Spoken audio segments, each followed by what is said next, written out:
연금도 하나은행. 믿을 수 있는 내 편은 하나. 있잖아, 난 연금 같은 건 잘 몰라. 입금만 해놓고 관리도 안 하는 복잡하고 어려운 연금. 있잖아, 난 퇴직연금도 잘 몰라. 누군가 관리 좀 해주면 좋겠어. 어디다 맡겨볼까? 연금하면 하나은행, 너도 나도 하나은행, 모두 함께 하나은행. 연금하면 하나은행, 퇴직연금 하나은행, IRP 하나은행, 모두 함께 하나은행. 연금하면 하나은행.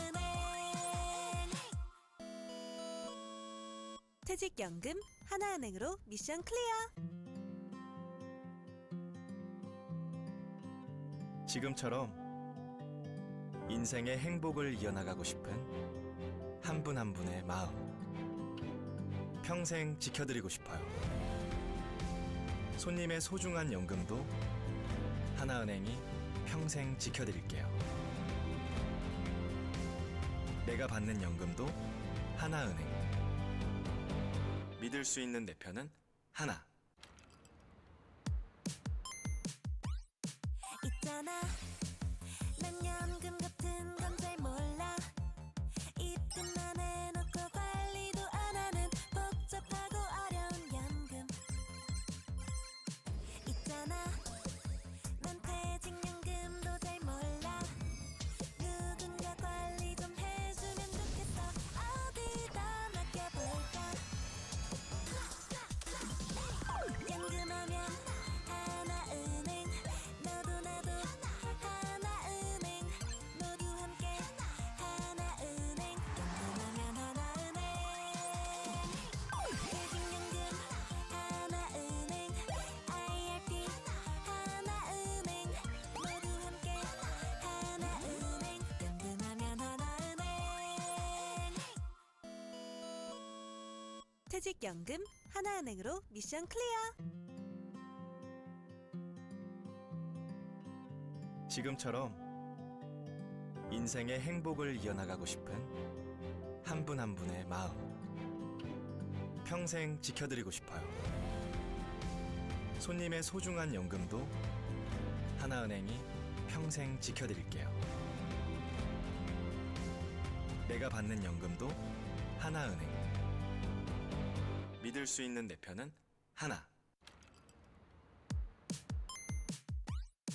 있잖아, 난 연금 같은 건 잘 몰라. 입금만 해놓고 관리도 안 하는 복잡하고 어려운 연금. 있잖아, 난 퇴직연금도 잘 몰라. 누군가 관리 좀 해주면 좋겠어. 어디다 맡겨볼까? 연금하면 하나은행, 너도 나도 하나은행, 모두 함께 하나은행. 연금하면 하나은행, 퇴직연금 하나은행, IRP 하나은행, 모두 함께 하나은행. 연금하면 하나은행. 퇴직연금 하나은행으로 미션 클리어. 지금처럼 인생의 행복을 이어나가고 싶은 한 분 한 분의 마음. 평생 지켜드리고 싶어요. 손님의 소중한 연금도 하나은행이 평생 지켜드릴게요. 내가 받는 연금도 하나은행. 믿을 수 있는 내 편은 하나.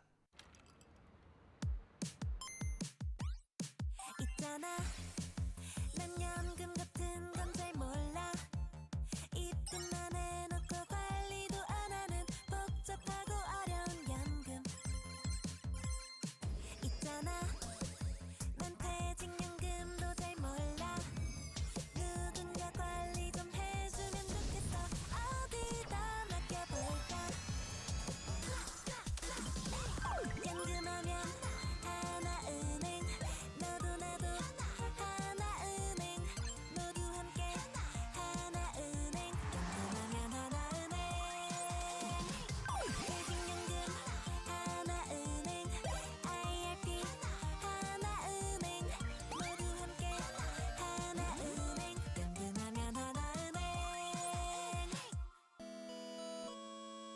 퇴직연금 하나은행으로 미션 클리어.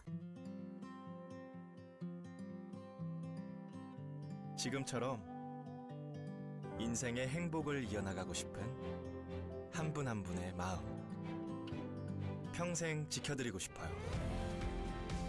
손님의 소중한 연금도 하나은행이 평생 지켜드릴게요. 내가 받는 연금도 하나은행.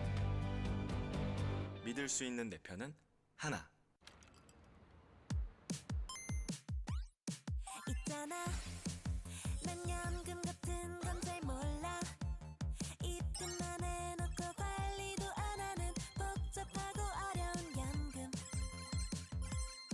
있잖아, 난 퇴직연금도 잘 몰라. 누군가 관리 좀 해주면 좋겠어. 어디다 맡겨볼까?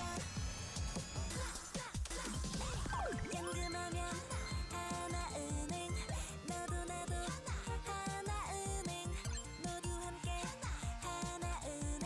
연금하면 하나은행,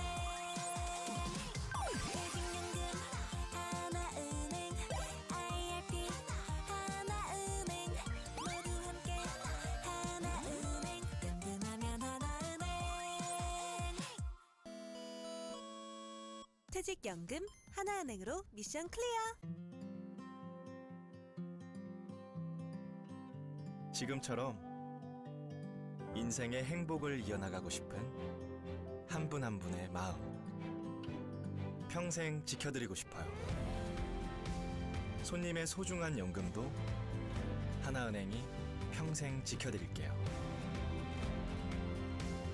내가 받는 연금도 하나은행. 믿을 수 있는 내 편은 하나. 있잖아, 난 연금 같은 건 잘 몰라. 입금만 해놓고 관리도 안 하는 복잡하고 어려운 연금. 있잖아, 난 퇴직연금도 잘 몰라. 누군가 관리 좀 해주면 좋겠어. 어디다 맡겨볼까?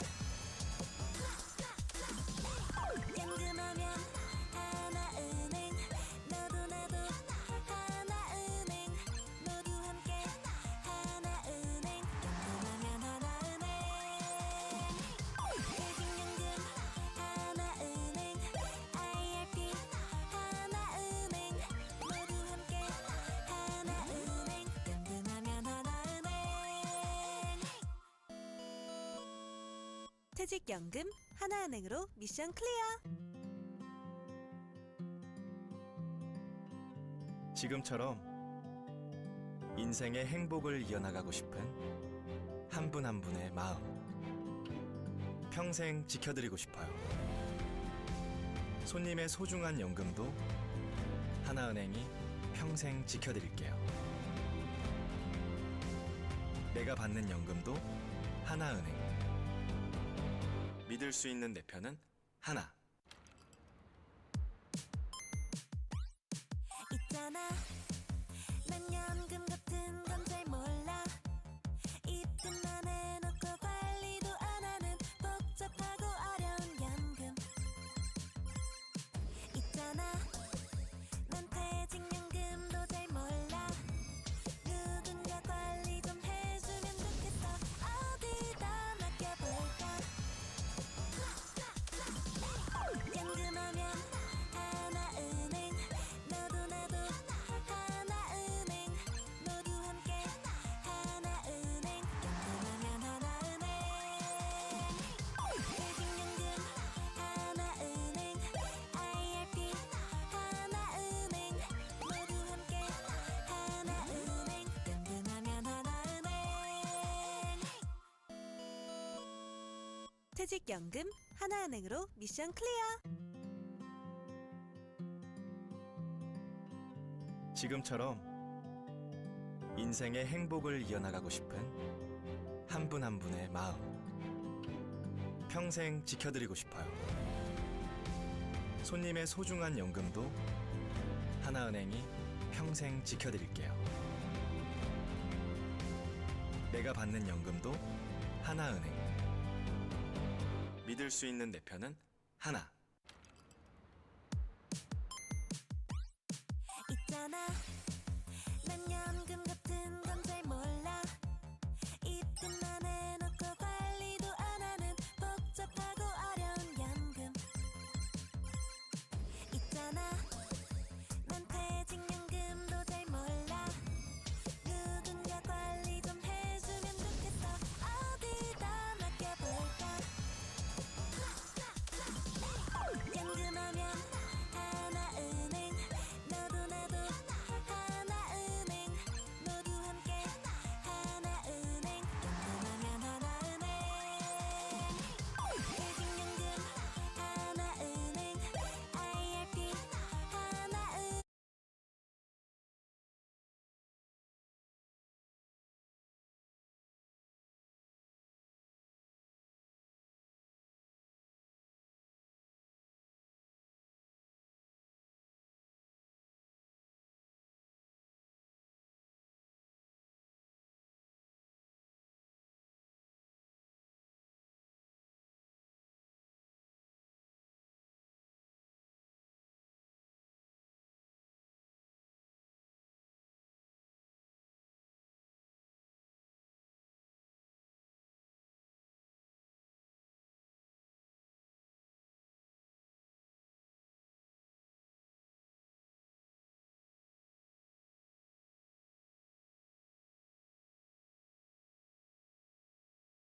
Good morning.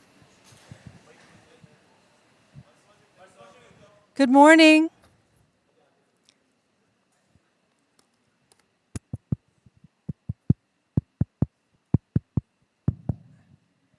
Good morning, everyone. Welcome to the first keynote address for the International Comparative Literature Association Congress in Seoul.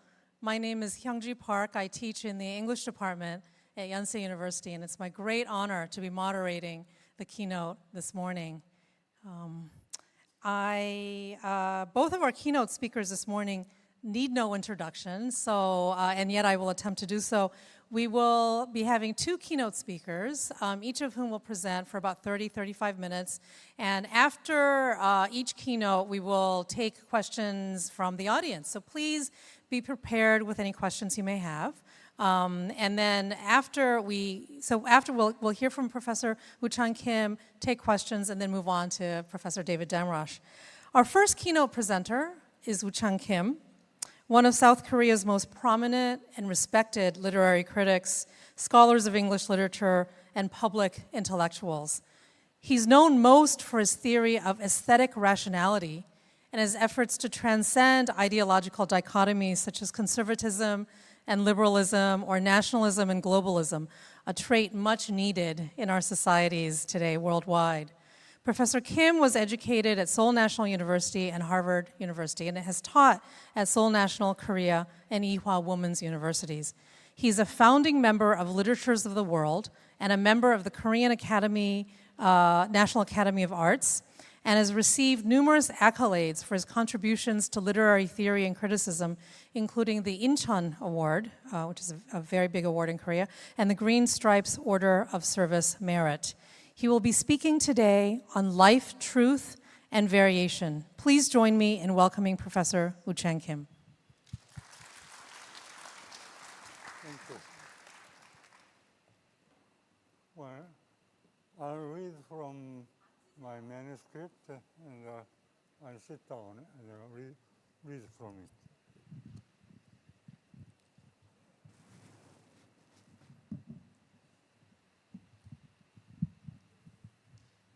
The title of my presentation is Cultural Idioms and Cogito. Several months ago, I was invited to give a talk at the Congress of the International Comparative Literature Association. And then I was asked to give an abstract of my speech. So it offered a summary of the beginning part of the speech, referring to prose work of Carlos Castaneda's book entitled Teachings of Don Juan Yaqui, Way of Knowledge. It is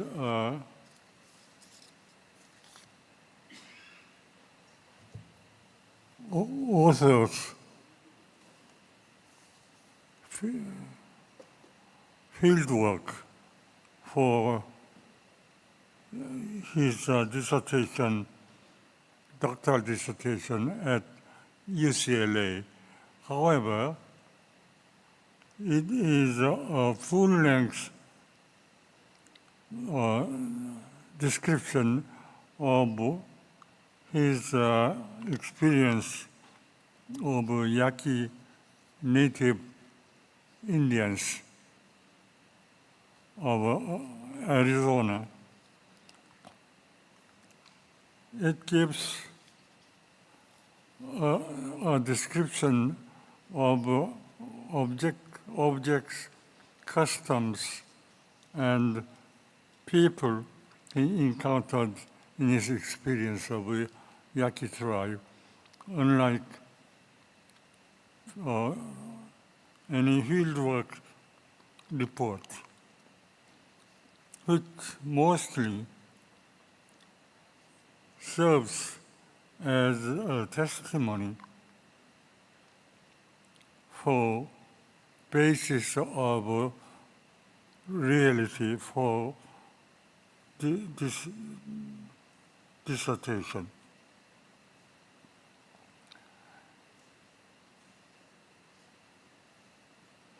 Objects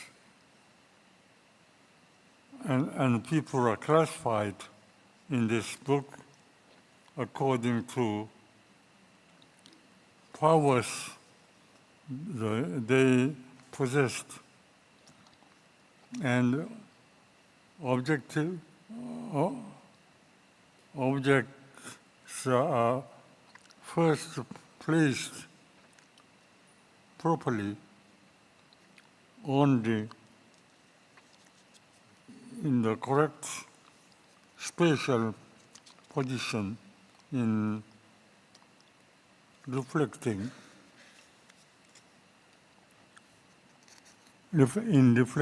the relationship in human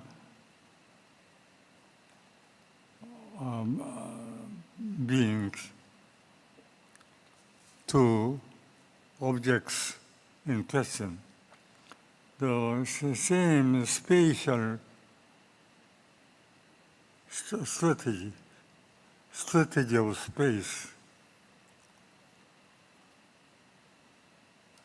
is required to recognize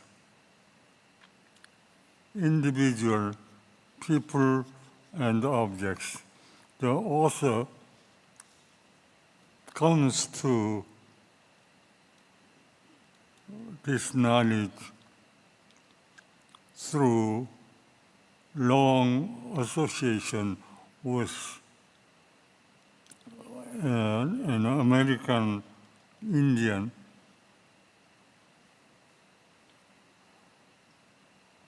natives. He meets Native American with the name of Dong Hua. The problem of the knowledge, knowing the world through the indigenous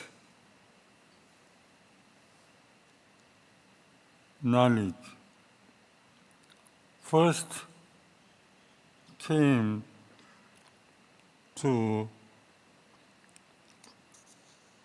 be questioned by finding animals in the field. The animal is either coyote or stray dog. The indigenous people recognize whether the stray animal is coyote or dog directly. What they discovered is a dog or the incarnation of a devil. They know right away how to distinguish the animals they see.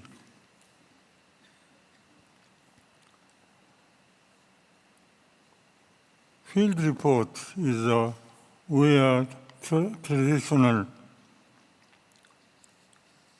instinct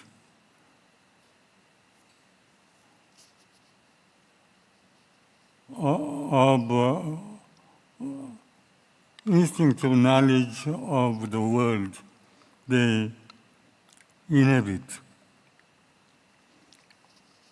The knowledge comes into play. Their arbitrary distinction, and then they distinguish animals right away, whether it's a coyote, dog, or a devil. And also, this applies to plant and also to people.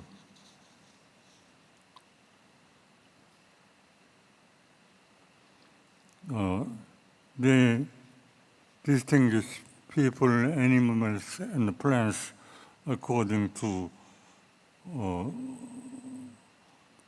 cultural idioms they learned from the childhood. They inhabit the world, and they know the world through the cultural idioms. To recognize cultural idioms, you must grow up within that society. And such experience, such experiences make environment understandable.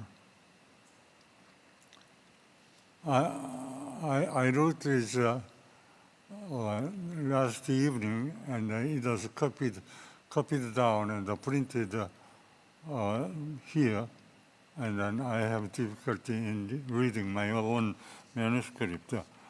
You must excuse me if I read it very slowly.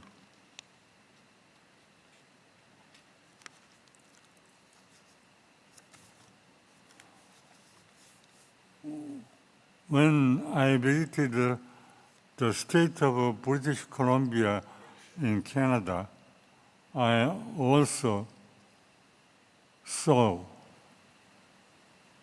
recognition of the distinct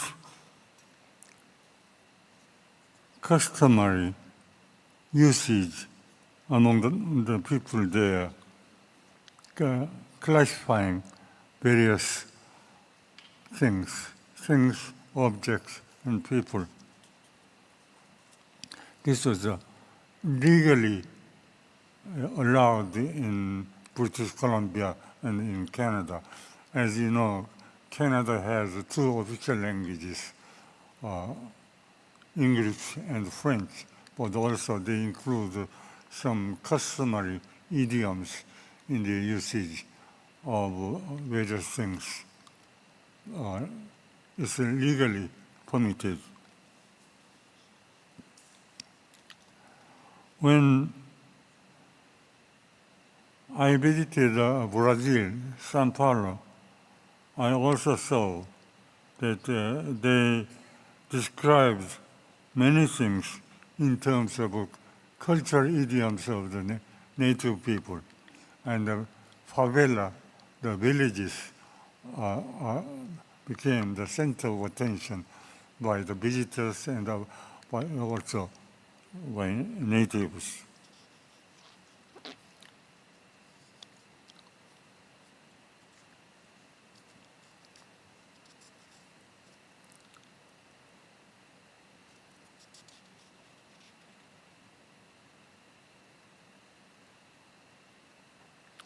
Accumulated knowledge in traditional society,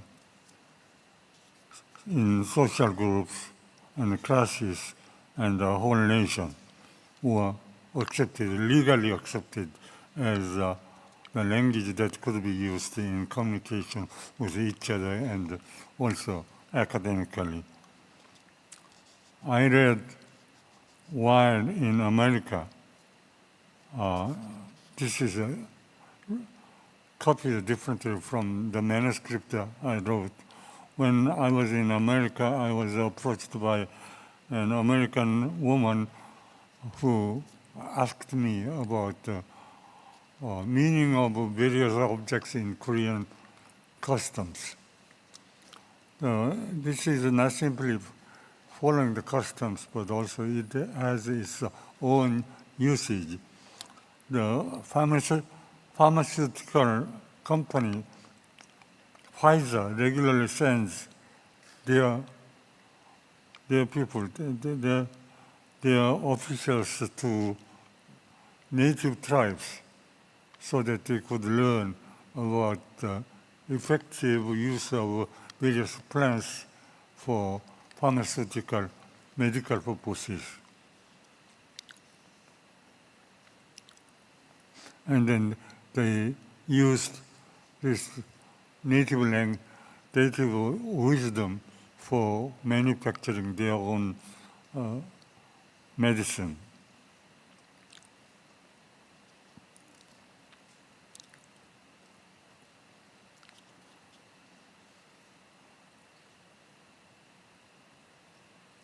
When I was in United States, I was approached by a woman who was medically interested in the use of plants and what kind of affinity we find among objects in Korean and tradition. So the traditional knowledge embedded in traditional norms are familiar to many people of a certain country. The same applies to Brazil and also to Canada.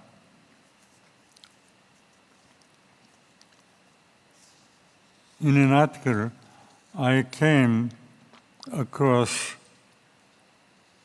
in the internet written by Professor Bong Junsu is the name of the professor who wrote this, about the relationship between T.S. Eliot's Four Quartets and Beethoven's String Quartet.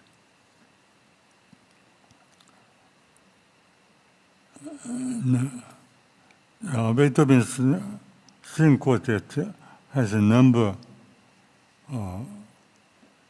15 in his entire work, that is in A minor. Opus number is 132.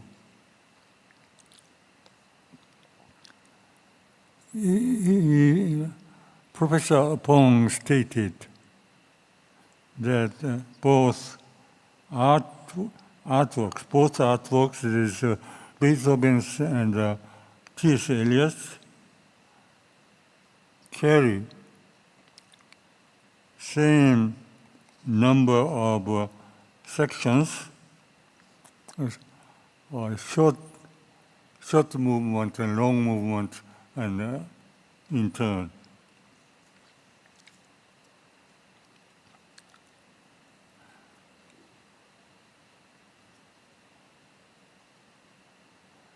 So these Beethoven's and T.S. Eliot's artworks carry the same number of sections, and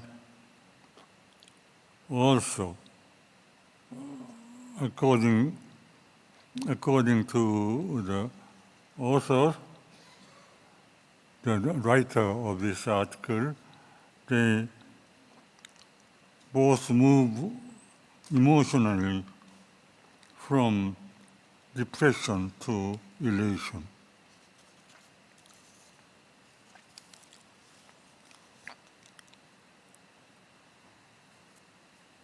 aesthetic forms shown in these artworks can be said to constitute fundamental terms, fundamental elements of many human activities and artworks. Humans would like to have similar beginnings and endings in any work they engage in. In many objects, activities, they see around similar movement,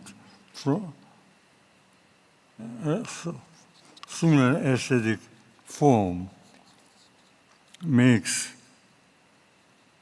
world more easily manageable and acceptable. We all seek similar completion of activities and works and our life in similar way. We can divide our life in several sections and try to make it complete in formal terms. The forms we seek are collectively motivated. It's motivated by the national customs, national traditions, and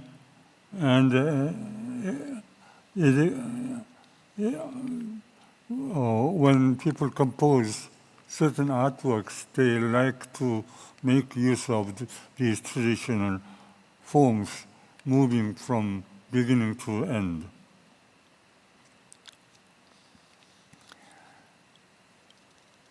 Individual becomes stronger as we move from classical to modern age. In the romantic and the modern age, people like to recognize existence of person behind various works they make up. Personal motivation is, however, supported by aesthetic tradition where they live in.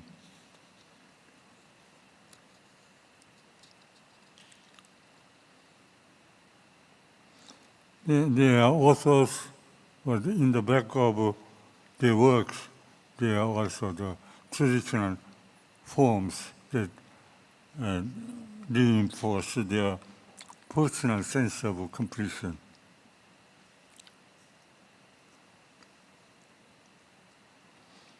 And then very often, anonymity of a work is hidden behind the authorship. So you like to find the author of various works.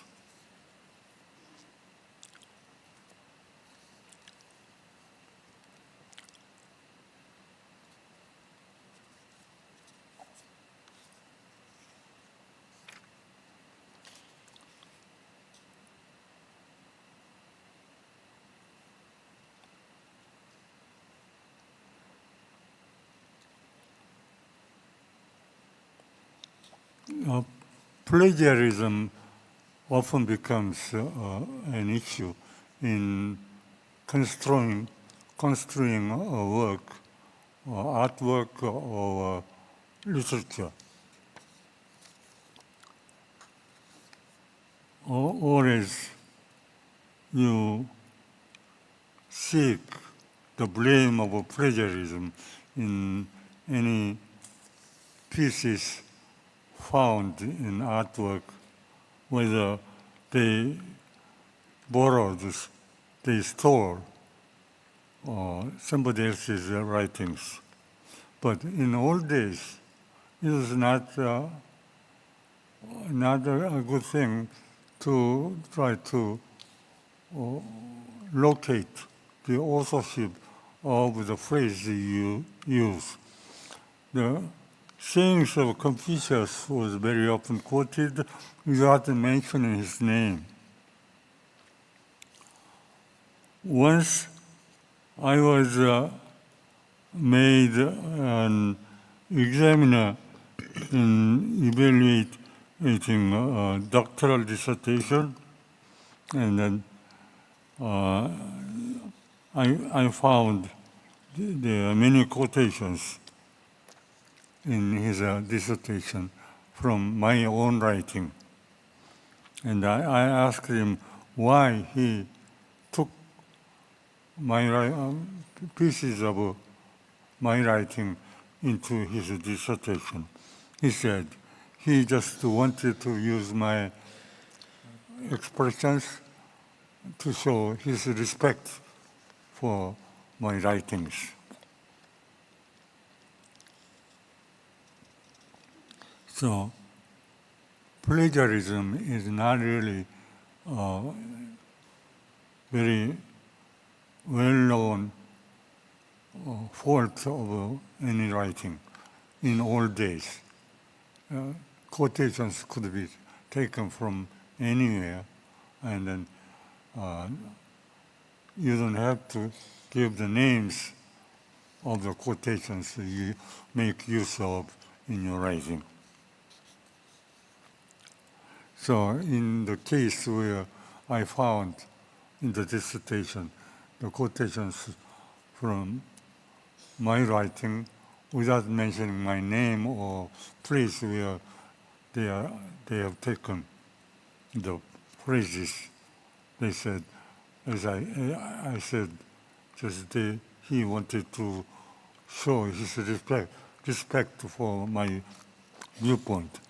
As I said already, we use famous sayings of famous writers, teachers, to strengthen our writing. It's not necessarily plagiarism.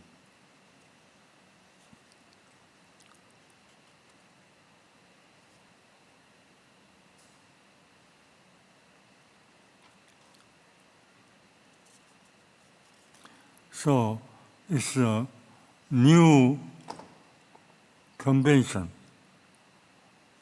that if you use somebody's writings, pieces of writings from somebody else's works, you have to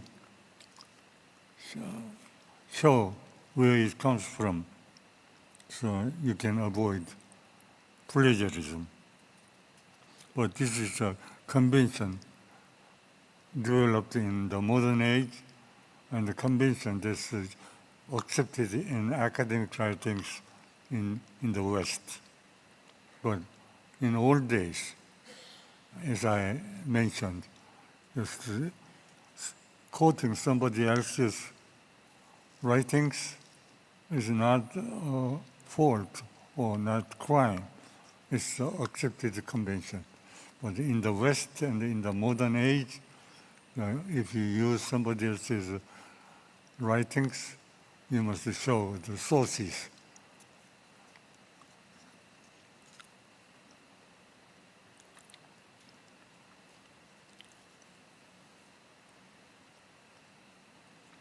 We think seriously and serious about this and express what we think right in our own terms, either using our own language or borrowing or taking from somebody else's writings.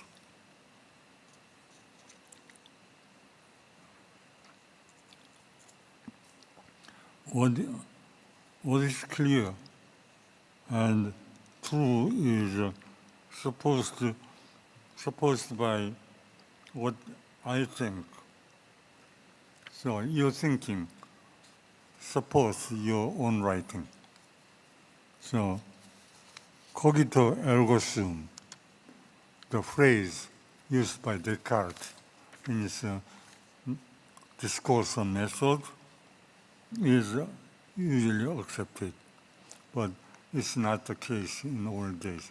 But however, these days we recognize that whatever you say, whatever somebody says, must be clearly stated from that particular person who uses that particular phrase. So we would say our statement must be supported by our existence. Cogito ergo sum, as Descartes said. In old days, it was not necessary that what you said, what you say as true is supported by your own existence. But these days, truth must be supported by your existence, and also your existence is supported by truth. Cogito ergo sum is accepted formula for stating anything clearly in your own terms and borrowing from somebody else's language. That's all. Thank you.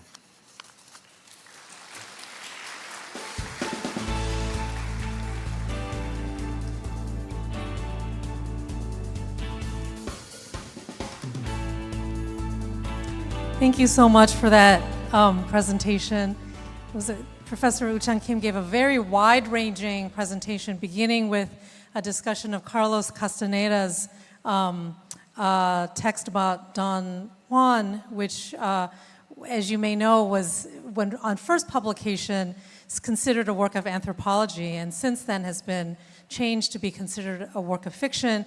And then Professor Kim talked about questions of authorship, creativity, and gave us an example of an uncomfortable moment when he found his own work cited without attribution. I think there are a lot of questions that we could ask. Would anybody like to start us off?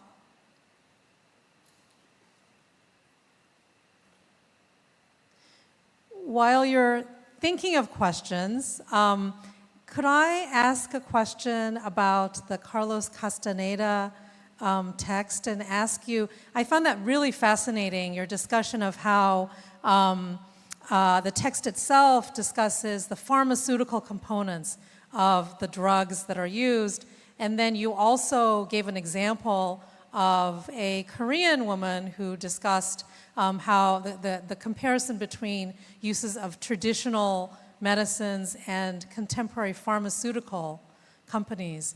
And I wonder if you could tell us a little bit more about what you think about the traditional medicinal context and modern pharmaceutical, the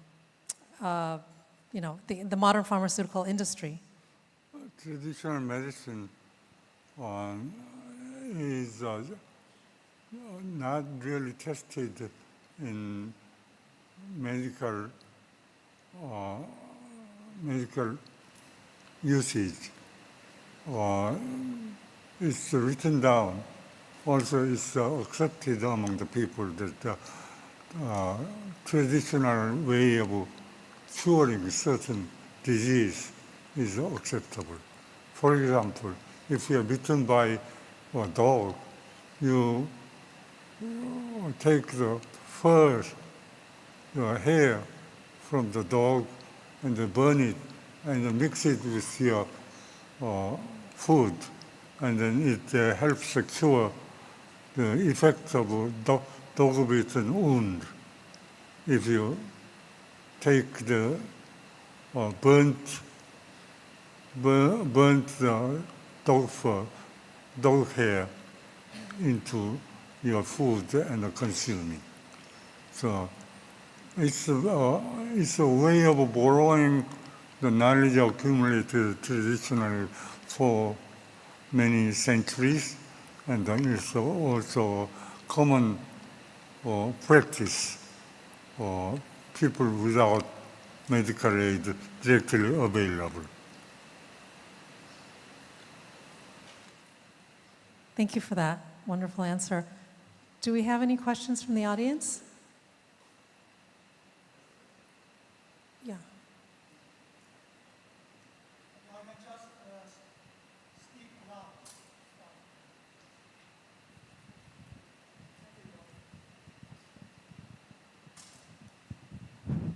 Well, thank you very much for this wonderful talk. I was greatly impressed by your English presentation. And I find that your presentation, you use short sentences, but then the sentences are very succinct and very forceful.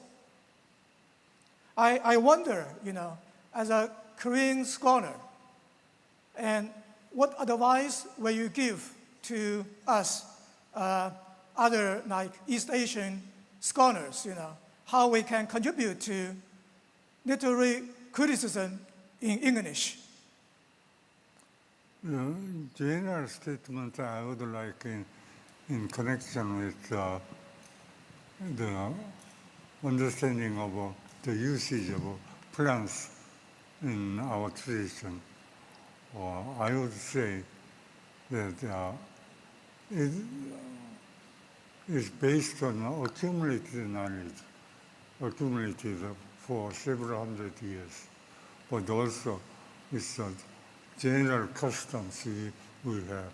So we could say, in general terms, the truth, including scientific truth, truth is supported by our own existence, and also our existence is supported by truth. So there must be a connection between truth and the existence. These days, this connection is becoming very loose and it's lost. So one often forgets that behind what you assert, there's your own existence, your own commitment to the expression of your truth. Thank you for that. I think we can address that question a little bit later, more specifically as well. Thank you. Do we have any other questions?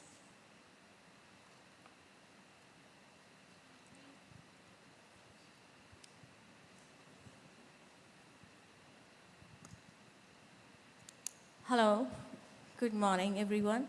I congratulate, first of all, the Icla Congress Seoul Secretariat for organizing a wonderful, attractive, spectacular conference for all of us for reviving indigeneity. Here, I would like to congratulate our Professor Reverend Un Chang Kim for giving us a new multidisciplinary issue in the scholarly manner. If we go to OTT Netflix serials, The Outlander and Earth Guru Deralis, they are very long series of around 360 episodes. And if you very carefully watch these two episodes, these two serials, you'll find a lot of medieval times indigenous medical knowledge, and they are taking you to a travel time. of 17th century to 11th century AD.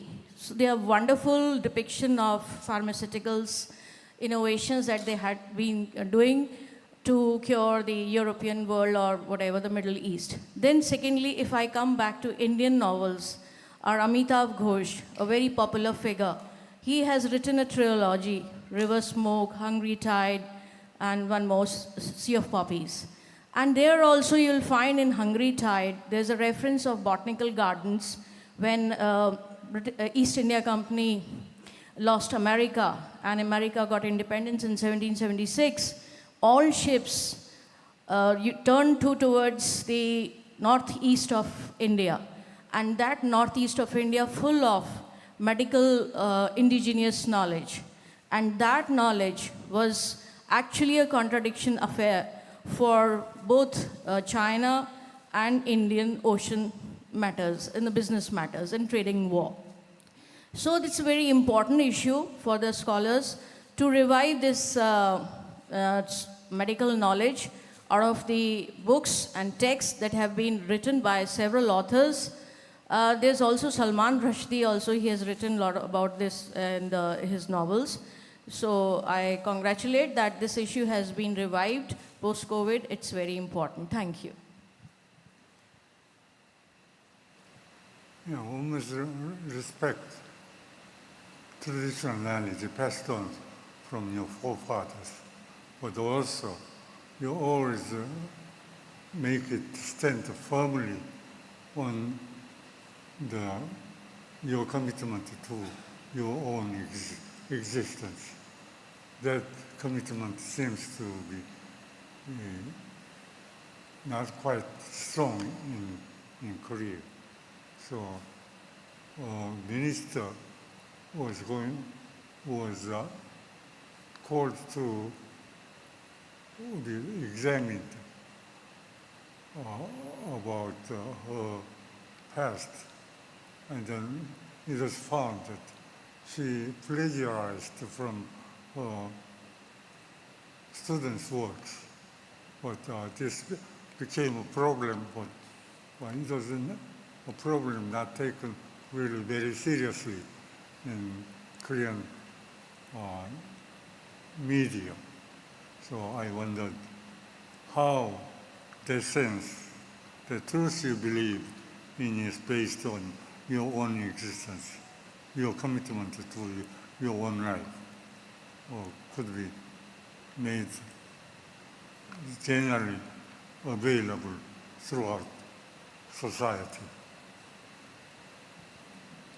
Thank you both to the questioner who actually pointed out the ways in which South Asian and other sources also have literature, have a great emphasis on traditional medicine. And I think that Professor Kim's response is really interesting because it connects the idea of a respect for accumulated knowledge, both in the sense of our honoring traditional medicinal histories and issues of intellectual ownership. So I find that that's a really interesting connection that you've made between the two parts of your presentation. I think we have time for maybe one or two more questions. Yes. Thank you for this very condensed talk, rich in ideas. I was struck not least by your account of the gradual emergence of individual attribution and intellectual ownership as a norm. And I was just wondering, in this age of what is called artificial intelligence, attribution is becoming increasingly impossible. So do you think that we perhaps are once again moving towards more of a cultural commons norm rather than individual attribution? And this could perhaps also be applied to the discussion around indigeneity, which refers more to collective ownership than individual ownership generally. The use of artificial intelligence for various convenience in life is very useful. You can use of AI's assistance to increase your life more convenient, more enjoyable. But at the same time, it somehow it somehow unties the connection between one's own existence and the truth one believes in. So it's good to collect wisdom passed on from ancient times, but also it's the right thing not to lose the connection between truth one believes in and existence one is committed to. So, connection between truth and existence is something that needs to be recognized anew these days. I think we have time for maybe one last question.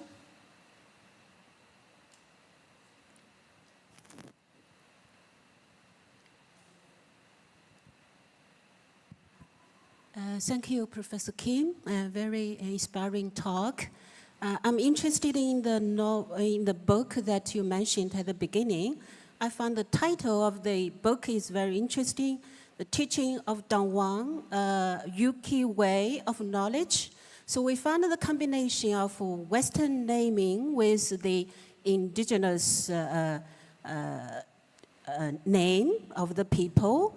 So I wonder, because the book is written by American non-indigenous writer, so since you mentioned, you propose that the truth is related to living and life, so how much indigenous knowledge is revealed in the book through the mediator of non-indigenous writer?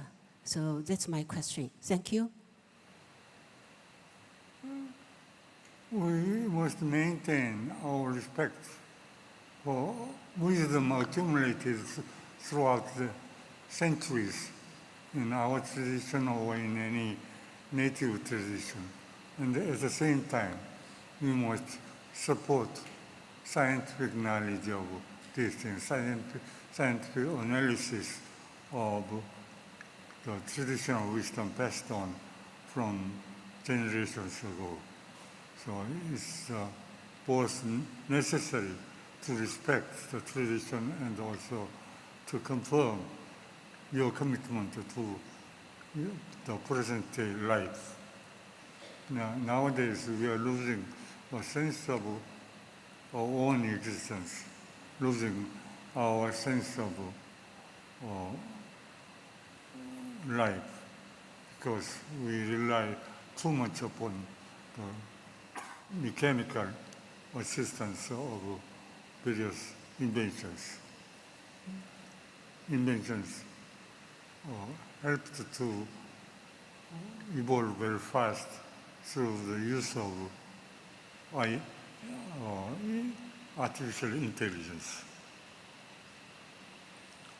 Thank you so much. Thank you for the questioner for asking a question which basically asks about the fundamental premise of anthropology. How do Western or other subjects discuss native subjects of interest? And thank you to Professor Kim for discussing how anthropology is in some ways a question of accumulated knowledge and otherwise. Please join me in giving a big round of applause for Professor Kim.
Thank you so much. We have our second keynote speaker this morning is Professor David Damrosch, the Ernest Birnbaum Professor of Comparative Literature at Harvard University.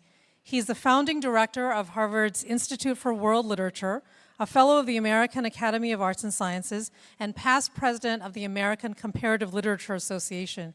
He has written widely on world literature from antiquity to the present, and his book titles demonstrate how much he has defined our understanding of world literature over the past decades.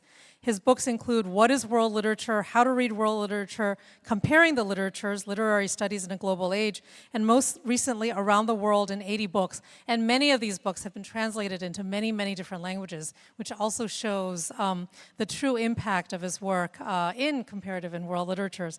He's currently writing a book on writing systems and cultural memory, and his presentation today will be on language wars, script worlds in conflict.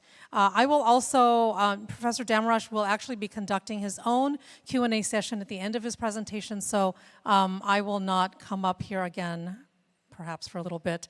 Please join me in welcoming Professor David Damrosch.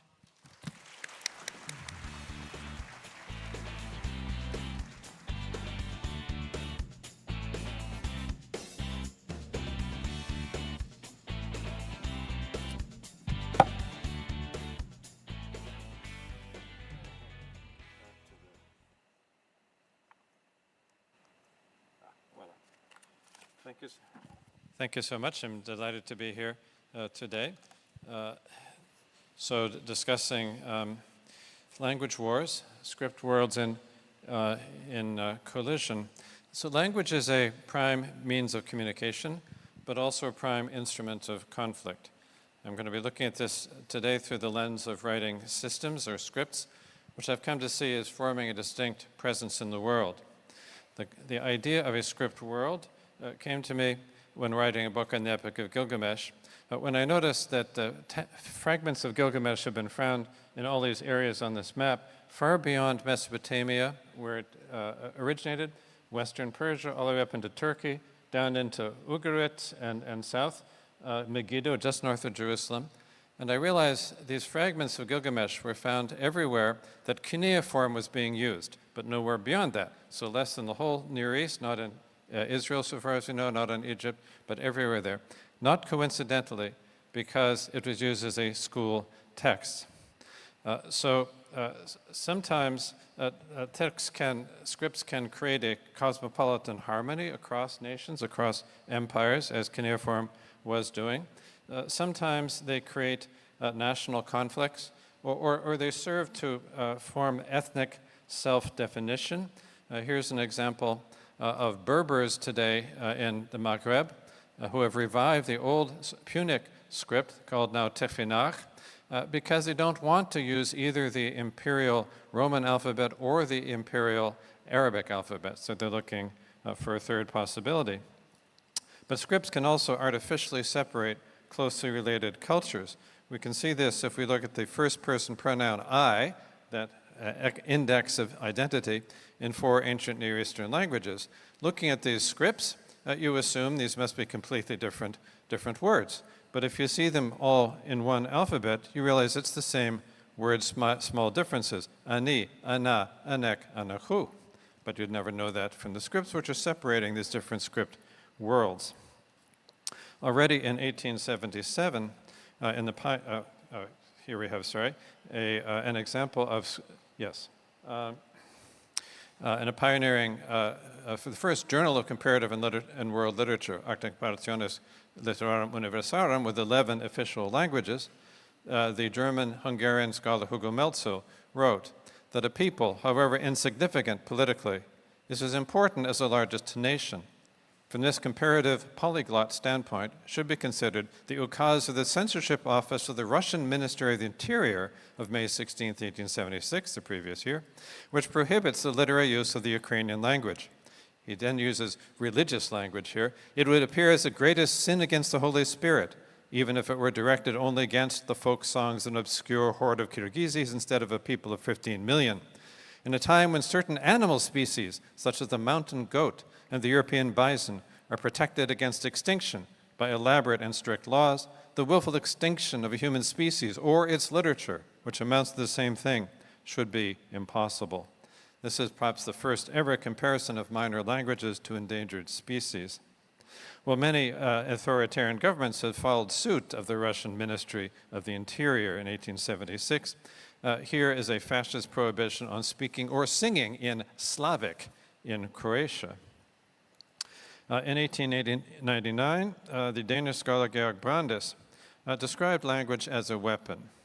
He says in his essay on world literature, Weltliteratur, it is incontestable that writers of different countries and languages occupy enormously different positions, where their chances of obtaining worldwide fame, or even a moderate degree of recognition, are concerned. When a writer has succeeded in France, he is known throughout the world. But whoever writes in Finnish, Hungarian, Swedish, Danish, Dutch, Greek, or the like, is obviously poorly placed in the universal struggle for fame. In this competition, he lacks the major weapon, a language, which is for a writer almost everything. So when languages go to war, languages are weapons in the war. A language can be a weapon and a script can be a trap. In his 1984 novel, Dictionary of the Khazars, the Serbian writer Milorad Pavic described the Cyrillic alphabet as a trap for Constantinople's Slavic invaders. Quote, while the Slavs besieged Constantinople in 860 AD, St. Cyril was setting a trap for them in the quiet of his monastic cell in Asia Minor's Olympus, Mount Athos. He was creating the first letters of the Slavic alphabet. He started with rounded letters, but the Slavonic language was so wild that the ink couldn't hold it. And so he made a second alphabet of barred letters and caged the unruly language within like a bird and broke the Slavonic language in pieces. Pavic was dead serious in describing St. Cyril's script as an embodiment of violence. He published his novel in Cyrillic script in the waning years of the Tito regime in the language then known as Serbo-Croatian. But when Yugoslavia broke apart after Tito's death, Serbia split away from Croatia, and the language was torn apart as well. Serbian and Croatian had been almost indistinguishable, except in their script, with Croatian typically being written in the Roman alphabet versus the Cyrillic used in Serbia. Now they were declared to be different languages, and Pavic took the opportunity to have his book translated into the Roman alphabet. So you see the two versions here. In this case of the alphabetically arranged novel, the dictionary, the new version acquired a new order of entries, and so the actual reading process changed. In this way, Pavic's Cyrillic Khazarski Rechnik became his Romanized Khazarski Rechnik, every word of which is identical, but almost every letter of which is changed. You see again how scripts can create national identity, but they can also assist in ethnically cleansing both languages and populations. Here is Kemal Ataturk promoting his new script based on the Roman alphabet, switching from the Perso-Arabic one, in what Jeffrey Lewis has well described as a catastrophic success. Among its other successes, the government issued a decree forbidding the use of the letters Q, W, and X. This was justified as avoiding unnecessary letters because they're not normally used in Turkish. But there was a political purpose as well, to ban letters needed to write Kurdish names.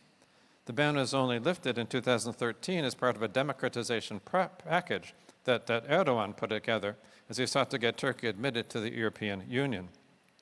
This repression of Kurdish was part of a larger project of linguistic and ethnic cleansing that began with the Armenian genocide in the World War I era, but then the Greek-Turkish population exchange of the 1920s moved 2 million Greeks out of Turkey and Turks out of Greece. As William Stroba has detailed in a beautiful recent book, Literature's Refuge, just published by Princeton last year, the exchange carved up the edges of Europe and West Asia between two faiths, between two languages and alphabets, between two continents, and indeed two so-called civilizations, in an unparalleled act of mutually state-sponsored ethnic cleansing from both countries. The many suppressed works include Islamic poetry written in Greek but using the Arabic alphabet, novels in Turkish written in the Greek alphabet by Orthodox Christians who have been expelled from Turkey to Greece, and these fall out of the literary histories of both languages. Here in East Asia, the rise of modern nationalism had immense consequences for writing throughout the region. In Vietnam, the literati had always written directly in Chinese, or else they'd write in Vietnamese using a script based on Chinese characters, known as Chu Nom, or Southern characters, meaning south part of the Chinese script world. And this is how Wen Zhu wrote his verse novel Tale of Q, a fundamental text for modern Vietnamese literature, published in around 1810, written in Vietnamese in a local verse form, but in, as you see on the left, originally in Sino-Vietnamese, Chinese characters, and looking very much like a Chinese book, based on a prose novel in Chinese, in fact. It tells the story of a heroine, Q, who has to sell herself into prostitution to survive in chaotic times, eventually achieving enlightenment as a Buddhist nun. As she resists bandits and thieves, she becomes a stand-in for the poet himself, who had to switch his loyalty from one dynasty to a new one supported by the French, who were looking to extend their sway in what would soon become French Indochina. In the course of the novel, Q becomes the metaphor for Vietnam itself, but the story is adapted from a Chinese novel. During the 17th century, Jesuit missionaries developed what became the modern Vietnamese alphabet, known as Chu Hoc, a national script, in the hopes of spreading Christianity. This didn't catch on widely at the time, but it was taken up at the turn of the 20th century by anti-colonial activists who wanted to increase literacy and political action among commoners. So they transliterated the tale of Q, which they celebrated as a seminal national poem. Nguyen Du had written it in Vietnamese in the folk look-back meter, but he identified strongly with the Chinese tradition. In one poem, he compares himself to a Chinese woman poet whose verses had been burned by a romantic rival, reading Shaoqing, Westlake Flower Garden, a desert now. Alone at the window, I read through old pages, a smudge of rouge, a scent of perfume, but I still weep. Is there a fate for books? Why mourn for half-burned poem? There's nothing, there's no one to question, yet this misery feels like my own. In another 300 years, will anyone weep, remembering my fate? So Nguyen Du is praised as a national literary hero by an important mid-20th century writer, Ke Lan Vien, who addresses him in this poem. Born into those foul times of dust and dusk, you reached and touched no soulmate by your side. Your sorrow matched the fate of humankind. Q spoke your thoughts and crystallized your life. Kings rose and fell, the poem still abides. You fought and won your feats on waves of words. You planted stakes in the Bach Dong of time. Our language and the moon forever shine. This is a brilliant evocation of the tactic used by a 13th century general who planted stakes in the tidal Bach Dong River flowing down from Hanoi to impale the warships of Chinese invaders. But Ke Lan Vien regrets that Nguyen had used a foreign story. Why borrow foreign scenes, he writes. Our land flows not with one Chengtan, but many fateful streams. Why split yourself? Need we 1 century more to feel for Nguyen? Mourning our nightfalls, we soon grieve for his. We love king's calls to arms, yet we shall not forget those frost-white reeds along Q's road. Apparently, he feels that using a Chinese sources is inauthentic, is hiding behind pseudonyms. In fact, Chinese never entirely disappeared. As I saw some years ago when giving some talks in Hanoi and visited the bookstore in Ho Chi Minh's residence museum, there's Uncle Ho in the middle writing Chinese poetry, as he did for recreation and classical Chinese, right next to a biography of Abe Lincoln, whom Ho Chi Minh had praised as a forerunner in unifying a country and liberating the slaves in the South. He saw a parallel to Vietnam. And then we have, interestingly, Tigger and Winnie the Pooh, and it might seem like the worst kind of Disneyfication, but this is in fact a collection of Vietnamese folk tales, then being promoted strategically by these Disneyfied characters from A. Milne. Now here in Korea, there's a long history, of course, of alphabetization, going back to the 1400s when King Sejong commissions the alphabet called Hangul, Korean letters, to promote literacy among commoners. But Sejong himself was deeply Sino-centric, as was all of his courtiers, hardly to distinguish from a contemporary emperor here, as were all of his courtiers, and Hangul only caught on in the middle era, in the modern era, still often a mix of Korean alphabet and Chinese characters.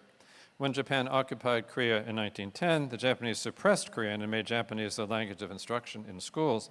After the country's liberation in 1945, there was a general stripping out then of Japanese Chinese characters and a great national pride in the alphabet, hence the very elaborate museum downtown. Sadly closed this year because they're renovating and expanding its exhibit spaces. And so this move towards national identity through the script was also entailed a certain loss of cultural heritage. of cultural memory, as evoked by the mid-century poet Park Tujin in a poem, Inscription Etched by Water. He writes, "One stroke at a time, now and then in spare moments, retracing the strokes with water during 10 times 100,000 years, I wrote one word. After a time, later again, quietly searching out the place, then my hands touched, exploring gently, retracing each of the strokes. After passing yet again 10 times 100,000 years, I wrote one word. In the etched form of each stroke gleamed a gorgeous rainbow. In the sun's rays lighting the water, a rainbow of the currents. There were times once when I listened, inclined my ear to the messages, but having heard, then afterward and afterward recorded the inner sense of those words, now I find that after carving a few ancient characters year upon year for too long, I've completely forgotten what words I wrote." Turning now to contemporary language wars, I'll talk about two of the major conflicts raising today in Ukraine and Israel-Palestine. Here you see examples. These are wars over language and culture as much as over territory.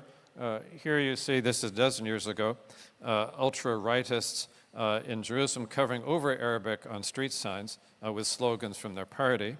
Then on the right, the Russian occupiers who took over Mariupol rename it, erasing Ukrainian Cyrillic. Just one letter is the only difference, but they have to replace the sign. But the other difference is the old sign had the westernizing Roman alphabet along with the Cyrillic alphabet, and they are absolutely erasing the westernizing script from occupied Mariupol. Now, the Russian Empire had often suppressed Ukrainian, as we saw from that quote already from 1877 from Hugo Melzel, going as far back as Peter the Great. Now, of course, Putin thinks he's the new Peter the Great, and his henchmen are avidly Russifying the territories he's managed to occupy, for now at least. July of 22, they proposed renaming occupied Mariupol as Zhdanov, of all things. Zhdanov was a local boy who made good as Stalin's infamous head of propaganda, responsible for centralizing media under his control and repressing or murdering dissident writers and artists. Stalin had the city named for him when he died in 1948. Mariupol got its name back upon independence in 1989, and now they're thinking, well, let's just turn it back. Now, this renaming hasn't happened so far, but that has not stopped the propagandists from promoting him. As of February 25, there was the opening the Zhdanov Museum in Mariupol, a hagiographic museum of this truly disgusting human being. The museum's construction was overseen by an official from St. Petersburg who described the project in chilling terms. Preserving historical memory is a strategic task. Preserving historical memory means also, of course, erasing historical memory, the ones you don't like. Starting with the Russian invasion of Crimea and the attack on Donbass in 2014, there's been a flood of war poetry from Ukraine. I'll focus here on some poems that specifically relate to writing of the alphabet, which is a running theme throughout these poets' work. That's Lesek Panasyuk, In the Hospital Rooms of My Country, from this collection, In the Hour of War. It's the lead poem in the collection. He'd had to escape from the town of Bucha, sort of north of Kyiv. Letters of the alphabet go to war, clinging to one another, standing up, forming words no one wants to shout, sentences that are blown up by the mines and the avenues, stories shelled by multiple rocket launches. A Ukrainian word is ambushed. Through the broken window of the letter D, other countries watch how the I loses its head, how the roof of the letter M falls through. The language in a time of war can't be understood. Inside this sentence, there's a hole. No one wants to die. No one speaks. By the hospital bed of the letter E lies a prosthesis it's too shy to use. You can see the light through the clumsily sewn-up holes of the letter Phi. The soft sign has its tongue torn out due to disagreements regarding the etymology of torture. There's too much alphabet in the hospital rooms of my country. Too much alphabet. No place to stick an apostrophe. Paint falls off the walls, showering us with words incomprehensible like men who in wartime refuse to speak. Or here's a beautiful poem by Lyuba Yakimchuk, in which place names fall apart like bombed buildings or decomposing bodies. And here it's nice that in the English translation you get a pun on decomposition, which I think is not there in Ukrainian. Nothing changes on the Eastern Front, a reference to Remarque's Invest in Next Noyes, his World War I novel. Well, I've headed up to here. At the moment of death, metal gets hot and people get cold. Don't talk to me about Luhansk. It's long since turned to Luhansk. Blame. Lu has been razed to the ground, to the crimson pavement. My friends are hostages, and I can't reach them. I can't do Netsk, which means make a trough, to pull them out of the basements from under the rubble. And here you are yet, writing poems, ideally slick poems, high-minded, gilded poems, beautiful as embroidery. There's no poetry about war, just decomposition. Only letters remain. They'll make a single sound. Rrr. The end of a poem, her own name disintegrates. I stare into the horizon. It's narrowed into a triangle. Sunflowers dip their heads in the field, black and dried out like me. I've gotten so very old. No longer Lyuba, beloved, just a ba. Her translator says that's what she called her grandmother as a nickname. So the Ukrainian poets of war are often eyewitnesses who have been under fire. But witness can also involve engagement from a distance, especially for people writing in a global language, such as Arabic. Spoken in dozens of countries, writers from around the Arab world have attended to the Palestinian plight ever since the Nakba, or catastrophe, of 1948, when a group of Arab nations tried to overthrow the newly established state of Israel and were repulsed, leading to the displacement and exile of some 700,000 Palestinians and the reciprocal displacement of hundreds of thousands of Mizrahim, Jews living in Arab countries. As one example, in 1989, the Lebanese-born artist and poet Etal Adnan published an incantatory book-length poem, The Arab Apocalypse, peppered with hieroglyphs and evocation of many scripts. Here's the opening lines: a yellow sun, a green sun, a yellow sun, a red sun, a blue sun, a Hopi red Indian sun, an Arab black sun, a sun yellow and blue. Not coincidentally, I think the colors of the Ukrainian flag. Adnan condemns violence on all sides of the Middle Eastern conflict, and her poem is filled with surreal images of violence and its effects on bodies, the lands, and on language itself. As one line says, an ambulance drives between two hedges of silence. At the end of the poem, the blazing patriarchal sun gives way to night. In the night, we shall find knowledge, love, and peace. In 2012, the Moroccan writer Taha Ben Jelloun published La Remontée des Cendres, The Rising of the Ashes. He wrote it in French. A friend of his translated it into Arabic. It was published in a bilingual edition that has to be read from two directions because Arabic books go from the other side, so they meet in the middle.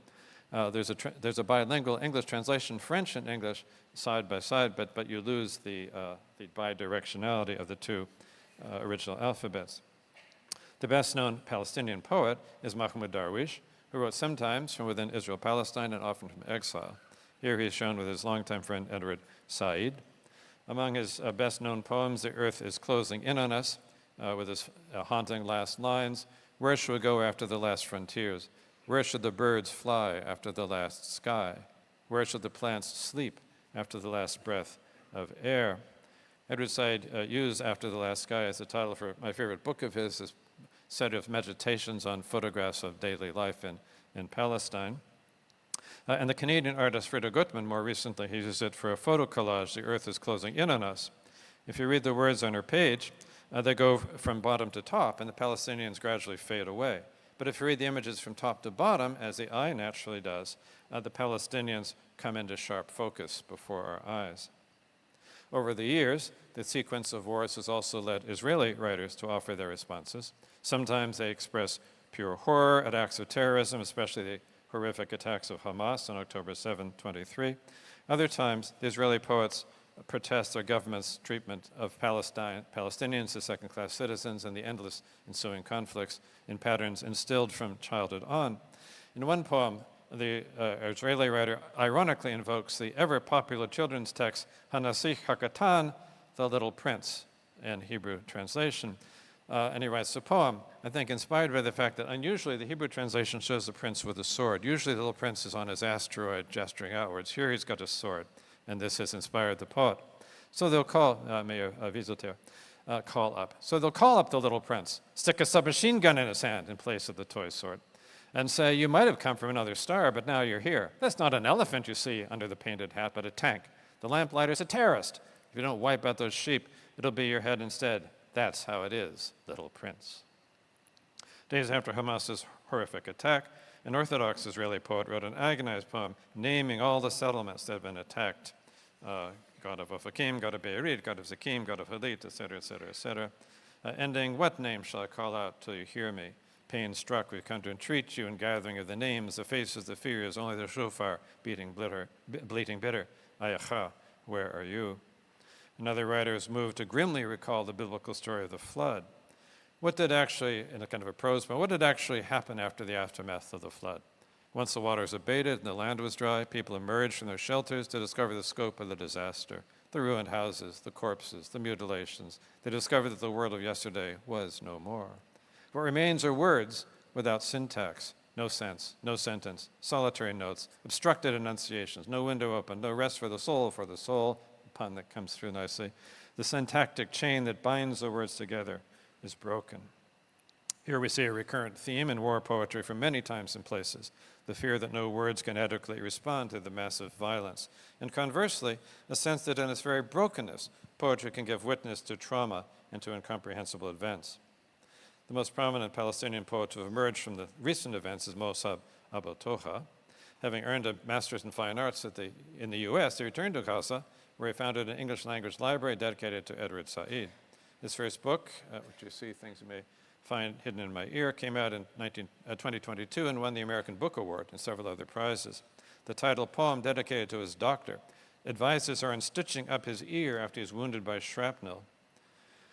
When you open my ear, touch it gently. My mother's voice lingers somewhere inside. Her voice is the echo that helps recover my equilibrium when I feel dizzy during my attentiveness. You may encounter songs in Arabic, poems in English I recite to myself, or a song I chant to the chirping birds in our backyard. When you stitch the cut, don't forget to put all these back in my ear. Put them back in order as you would do with books on your shelf. The drone's buzzing sound, the roar of an F-16, the screams of bombs falling on houses, on fields, and on bodies, the rockets flying away, rid my small ear canal of them all. Spray the perfume of your smiles on the incision. Inject the song of life into my veins to wake me up. Gently beat the drums so my mind, the eardrums, so my mind may dance with yours, my doctor, day and night. Mossab's second collection came out last fall. It chronicles the experience of living under bombardment, from which he and his wife and their 2 children recently escaped, though 30 of their relatives have been killed. His poem, Under the Rubble, is a set of short vignettes, some ironic, some heart-rending, some both. A group of mute people were talking in sign language. When a bomb fell, they fell silent. I leave the door to my room open so the words in my books, the titles, the names of authors and publishers could flee when they hear the bombs. They couldn't find a stretcher to carry your body. They put you on a wooden door they found under the rubble. Your neighbors, a moving wall. What are you thinking? What thinking? What you? You? Is there still you? You there? A fruitful case, perhaps, for cross-cultural comparison, this poem bears a family resemblance and maybe has a direct echo of one by Czesław Miłosz from a sequence 6 lectures on verse in which he recalls the Nazis' destruction of Warsaw 40 years earlier. Still in my mind, trying to save Miss Jadwiga, a little hunchback, librarian by profession, who perished in the shelter of an apartment house that was considered safe but toppled down. And no one was able to dig through the slabs of wall, though knocking and voices were heard for many days. So a name is lost for ages, forever, but of course recovered now in his poem. No one will ever know about her last hours. History is not, as Marx told us, anti-nature. And if it's a goddess of blind fate. The little skeleton of Miss Jadwiga, the spot where her heart was pulsating, this only, as set against necessity, law, theory. I'd like to end with another poet who witnessed languages at war from a distance, of language and also of region, the remarkable Kashmiri-American poet Agha Shahid Ali. He made his career in the US after self-exiling from Kashmir to get free of the long-running Hindu-Muslim conflict, which we memorialized most notably in his book, Country Without a Post Office. Here's a great exponent of the ghazal, as in his last collection, Call Me Ismail, published in 2001. The Persian Urdu ghazal, loosely linked couplets, often described as a necklace strung with pearls, with a rhyme leading to the same final word in each couplet, often with the poet naming himself at the end. It's almost impossible to capture in translation, rarely even tried. But we can see how it works from poems that Shahid Ali composed in English, as in this poem by exiles dedicated to Said with the epigraph from Darwish. In Jerusalem, a dead phone's dialed by exiles. You learn your strange fate. You were exiled by exiles. By the Hudson lies Kashmir, brought from Palestine. It shawls the piano, Bach beguiled by exiles. At the end of this verse, will you, beloved stranger, ever witness, Shahid, to destinies at last reconciled by exiles? Particularly fascinating is Shahid's poem called Arabic, which has no rhyme at all, as though he's translated it from Arabic, a language he didn't know, the lost language of a lost faith. The only language of lost left is the word is Arabic. These words were said to me in a language not Arabic. Ancestors have left me with a plot in the family graveyard. Why must I look in your eyes for prayers in Arabic? Who listens to Ishmael? ironic since it means God has listened. Even now he cries out, Abraham, throw away your knives, recite a psalm in Arabic. From exile, Mahmoud Darwish writes to the world, you'll all pass between the fleeting words of Arabic. In an exhibition of Mughal miniatures, such delicate calligraphy, Kashmiri's paisleys tied into the golden hair of Arabic. The Quran prophesied a fire of men and stones. Well, now it's all come true, as it was said in the Arabic. Memory is no longer confused as a homeland, says Shamas. Territorialize each confession into graceful Arabic. Where there were homes in Deir Yassin, you'll see dense forest. That village was raised. There's no sign of Arabic. Here, think of the signs being torn down in Mariupol. I, too, Amichai, and he addresses Israeli, Hebrew, as well as Arabic poets, saw the dresses of beautiful women and everything else just like you in death, Hebrew and Arabic. They asked me to tell them what Shahid means. Listen, it means the beloved in Persian, witness in Arabic. Another poem turns to the wars in Iraq, referencing, and he wonders how he can speak to things beyond English into an English-speaking language. No language is old or young beyond English. So what of a common tongue beyond English? I know some words for war, all of them sharp, but the sharpest one is jung beyond English. If you wish to know of a king who loved his slave, you must learn legends often sung beyond English. Baghdad is sacked, and its citizens must watch prisoners now in miniatures hung beyond English. Go all the way through jungle from Aleph to Zenith to see English like monkeys swung beyond English. So never send to know for whom the bell tolled, evoking here John Donne, for across the earth it is rung beyond English. The poem ends, when the phrase, the mother of all battles, caught on, the surprise was indeed not sprung beyond English. Could a soul crawl away at last unshriveled, which to its own fusing senses had clung beyond English? If someone asks where Shahid has disappeared, he's waging a war, no jung, beyond English. Well, when he sent this collection to press, where was he going to wage his war beyond English? As he worked on the collection, he was dying of a brain tumor at age 52. In his final poems, he confronts on a very personal level the greatest challenge that every poet faces in any time and place and in any language, how to counter the forces of death and destruction, both in the wider world and in their own bodies.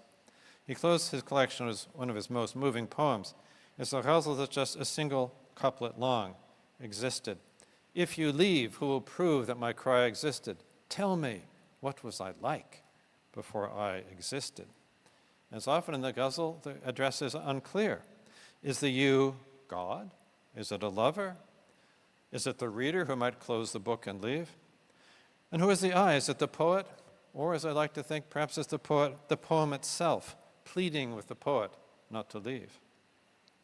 I believe this is the ultimate contribution that poetry can make to the articulation of human values in times when languages and cultures are at war, to bear humane witness in the face of inhumanity, and to create healing works that may outlast the poet's brief life and enter through our comparative collective work into our cultural memory.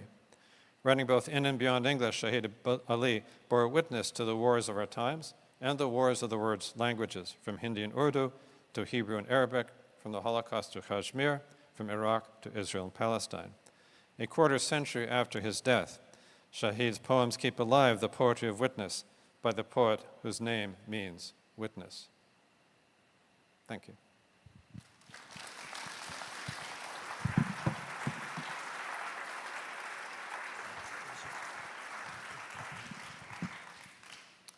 Questions?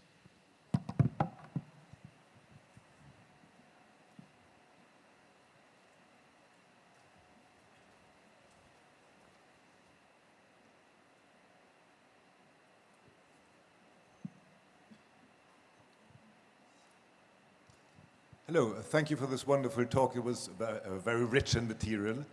And if I may sum up the talk, or the main thesis of the talk, it might be cultural politics also show in the uses of script and languages. And in this context, I have two questions. First of all, the Windu's Tale of Q. I'm not familiar with it. And where does cultural violence show in the use of Vietnamese in this adaptation of the Chinese novel? And being a scholar of Chinese myself, I was wondering, talking about all these instances of cultural violence, can we actually mention all these instances without talking about the suppression of Uyghur language in Xinjiang? That was my question. Extremely interesting question. This question of the sort of cultural violence of changing across languages and across scripts. So it's at once with the Romanization, let's say in Wendu's novel, it is at once a creation of helping a creation of a national identity, but also kind of suppression of a broader sinological, Sinitic cultural memory very clearly. So it's two things at once. And it's characteristic that Chinese scholars are not familiar with this verse novel, as important as it is in a neighboring country. I've talked to one friend I talked to in Beijing had heard of it and knew it was a bad translation from Chinese. Now, he had no way to assess this because, of course, he didn't read Vietnamese and had actually never looked at the novel. And so that's already something of a past history of that. The Uyghurs is a very interesting case because the Uyghur script has been changed like 8 times in the last century, constantly shifting, and when it's not being repressed altogether. So it's a very, very interesting case. And it's a rich topic of how complicated both the Sinitic sphere is and its devolutions and evolutions in many contexts. So that's, I mean, entire books are to be written on that.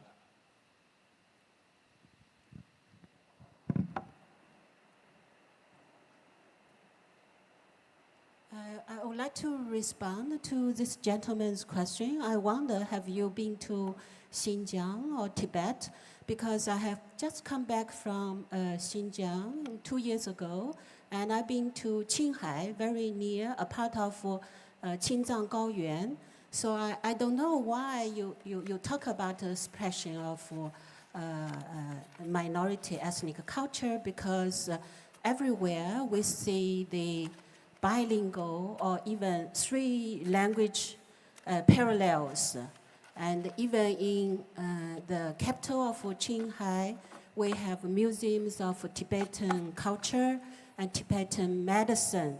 So when we talk about the suppression of minority culture, I suggest you go to China, you go to some places you mentioned and have a look by yourselves. Thank you.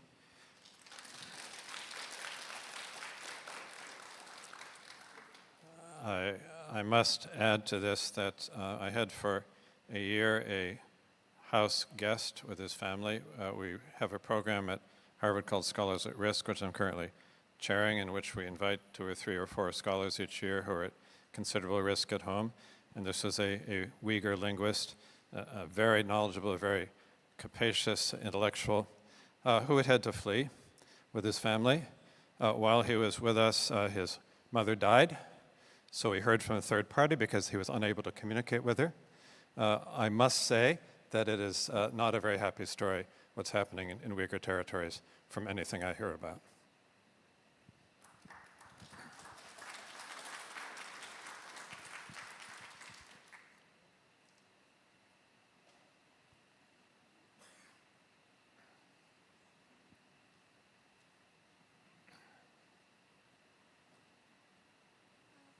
Thank you.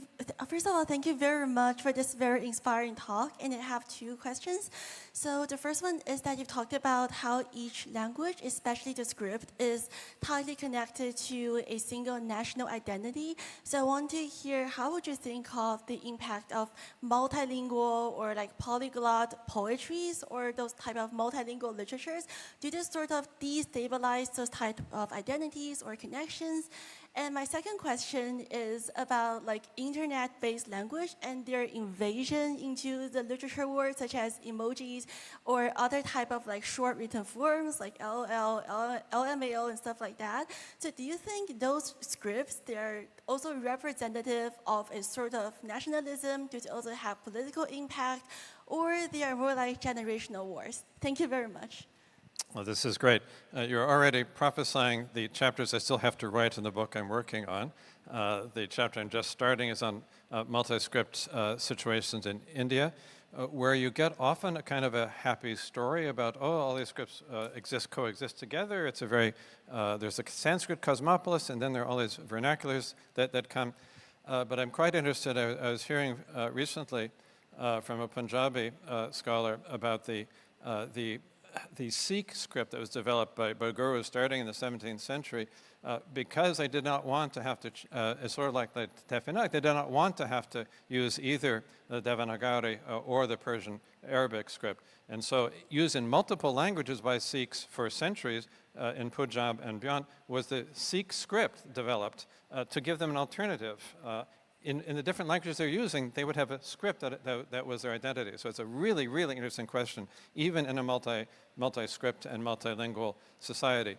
So very often when there's multi-languages or multi-scripts, they're used for different purposes. Even by one person, you'll use it. So that's also quite interesting. Someone can exist in multiple script worlds at the same time, just as in multiple languages, as one can be binational or trinational. So that's very much a very interesting issue. The concluding chapter on this book that's halfway done will be on virtual scripts, and it's going to combine like fantasy worlds with the internet. So things like, so often every utopia needs a script, starting with Moore's Utopia, which gave the title of the genre, which the utopians have a script, loosely based on Greek that they somehow picked up from some text that washed ashore or something.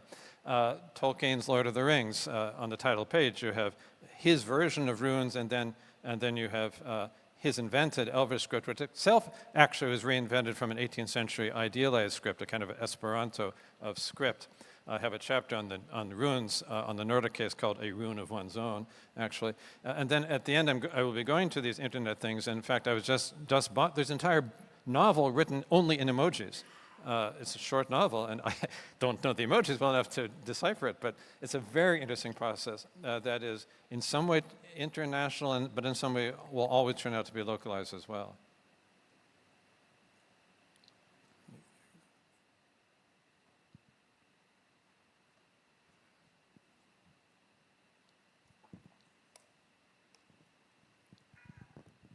Oh, thank you for presenting such a rich lecture covering so many world literatures. I noticed that you have touched upon a wide range of different genres of literary sources. So could you comment a little bit more on how does the issue of genre play into the question that you discussed in terms of the cross-cultural writing system and conflicts? Thank you. That's a great question. I've become absolutely fascinated by the materiality of writing. And I must say that it's different from my education back in the pre-modern era in the 1970s, where I'm kind of a structuralist in recovery, and textuality was a very abstract thing, whereas the materiality of writing turns out to have a huge impact, both on genre and also on what you think writing is for. So if you're writing on clay tablets, or if you're etching runes on sticks or on stone, or if you're writing with ink on parchment or a brush on Chinese paper, these systems and how you learn them and what you think they're for are radically different. So then the genres that come often are the genres that you're beginning to learn when you're learning how to write. I'm very, very interested in how much foreign material comes in the process of just learning how to write. You saw the Hebrew translation of The Little Prince, which was certainly translated fairly early on as a process of helping to revive Hebrew as a literary language by putting a lot of existing literature at the school level into it. And in fact, the publishers of the Liberté Prince claim it is the most widely translated book in the world after the Bible, over 475 translations, because it's such a cool illustrated school text. So for example, in Native America and indigenous languages, there are 24 languages of Central and South America and Mexico and Central America, 24 translations into different indigenous languages. Or even in Switzerland, in the small area of the Romansh-speaking area in southeastern Switzerland, you can read the Petit Prince in 4 different translations, one in the normalized Romansh Grecian, and then 3 of the 5 individual dialects of Romansh, the Petit Prince. There's another German book called Bin ich klein, just 10 years old. It's already been published into 200 languages. I think that small countries like stories about little people in little places. They feel a certain, and kids especially like this. So it seems to have a compelling quality. So absolutely the genre matters, and it's very much tied to education and to the kind of cultural memory that is constructed, which can be partly indigenous, local, but also imported cultural memories. When Bernardino de Sahagún, the great early ethnographer in the 16th century in Mexico, says that we're all sons of Adam and that the natives should be treated as humans because we're all sons of Adam, he literally means that we're all children of Adam. But that's, these Spaniards were no more descended from Adam than the Aztecs. They had only simply converted and adopted this cultural memory of an ancestor 1,000 years earlier, but it wasn't their ancestor there in the ancient Near East. So all of these cultural memories come and can even be created through the system of writing. We have 2 more minutes, so 2 quick questions, and I'll try to give quick answers.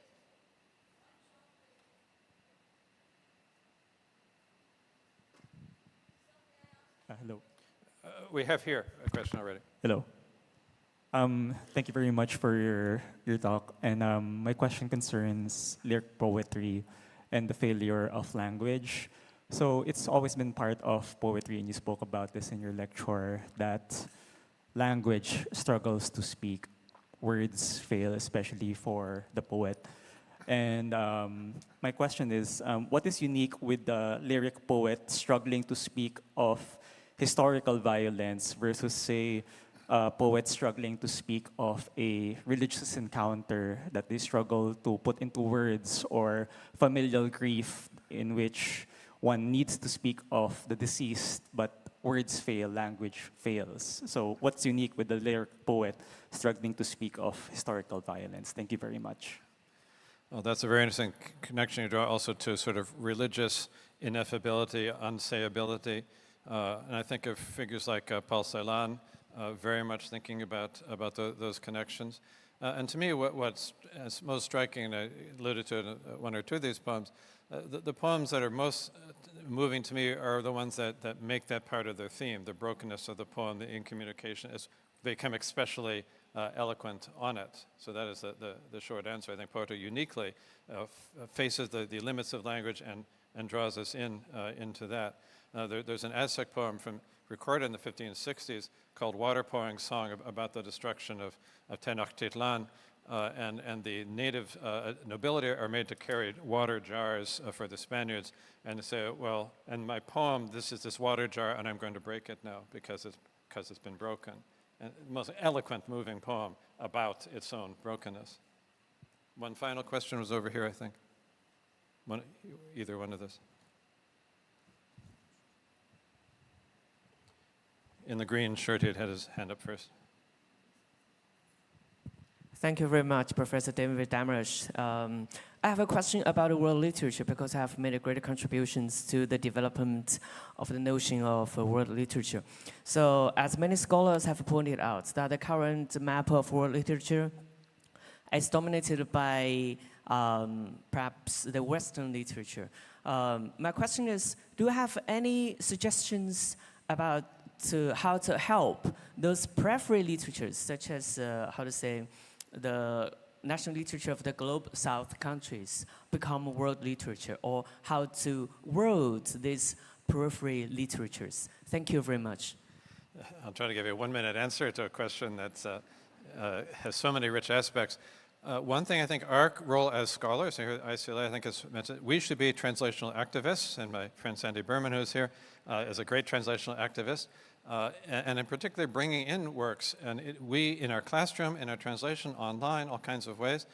In my book on what is world literature 20-some years ago, I gave one example of a Congolese francophone novel by Georges Ngala called Jean-Baptiste Vico, Le Vieux de Discours Africain, a hilarious academic satire of a self-promoting African intellectual.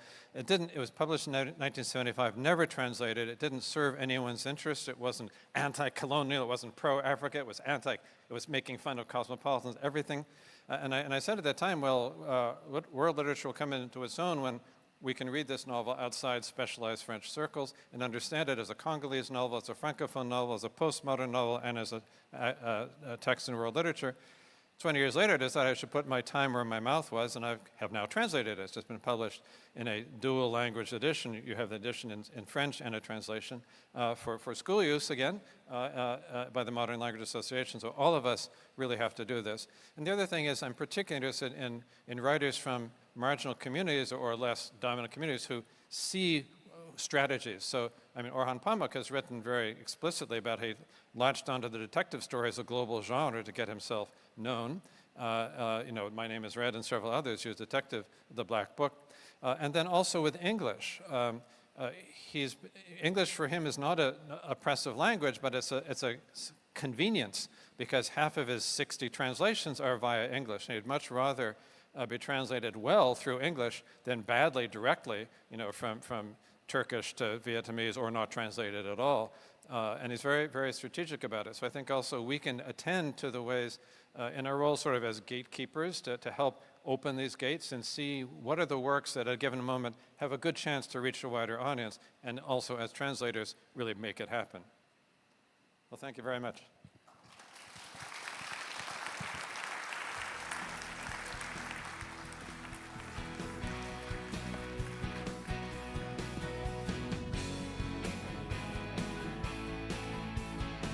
Thank you so much, Professor Damrosch, for that great, that wonderful keynote. It reminded us of both the history and the materiality of the script worlds that we inhabit in the world around us. And also, thank you for allowing us to collectively witness to Ukrainian, Palestinian, and Uyghur poets and writers, an important moment in the world that we inhabit today. So thank you so much. Another round of applause for Professor Damrosch.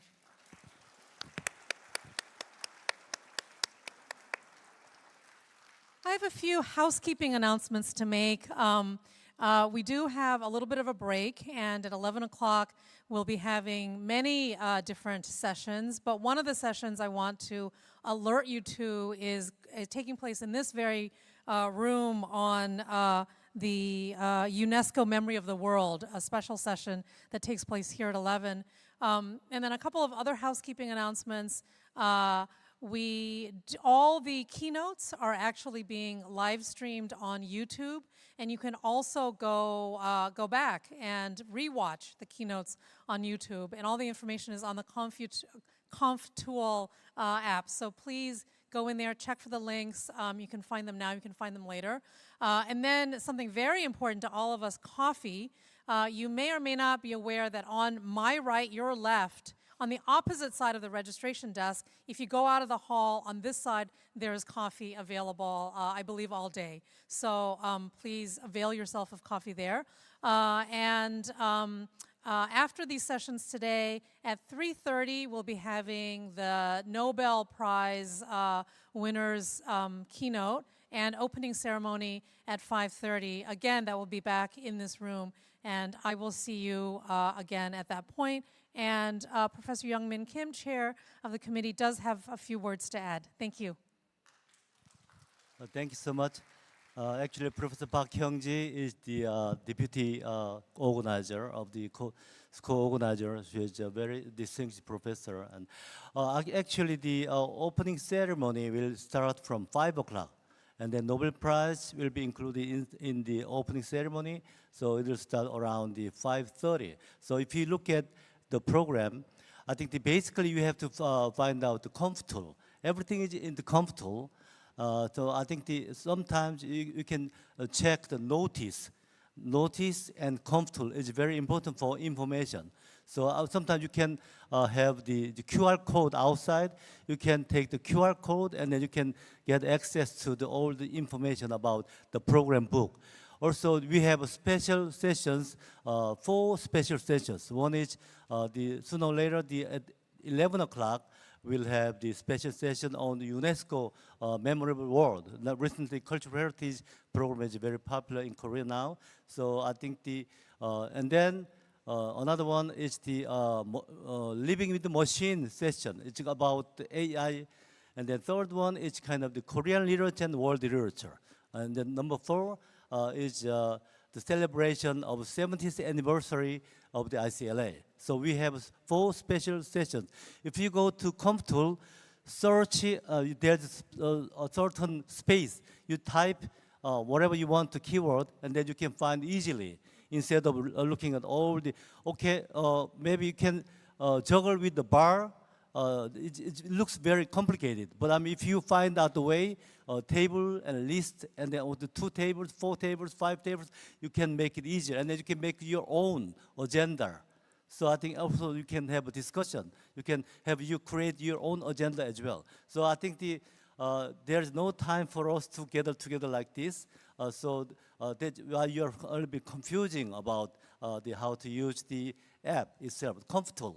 ComTool is the center of our conference. So you have applied all the registration and everything. So please try to use ComTool comfortably, and then after this is over, then you might be very able to learn about how to get access, how to use the ComTool. So basically, I think this is the place for Grand Ballroom for special sessions and keynote lectures. And all the keynote originally we did not plan to have the video on the YouTube. It costs a lot of money. So, but we changed our mind because you are here, and then we want to help you to understand the nature of the community. So that's our intention. Please understand us, and then we are struggling to find the right timing and right kind of structure overall. Thank you so much for your attention, and continue to attend. Thank you.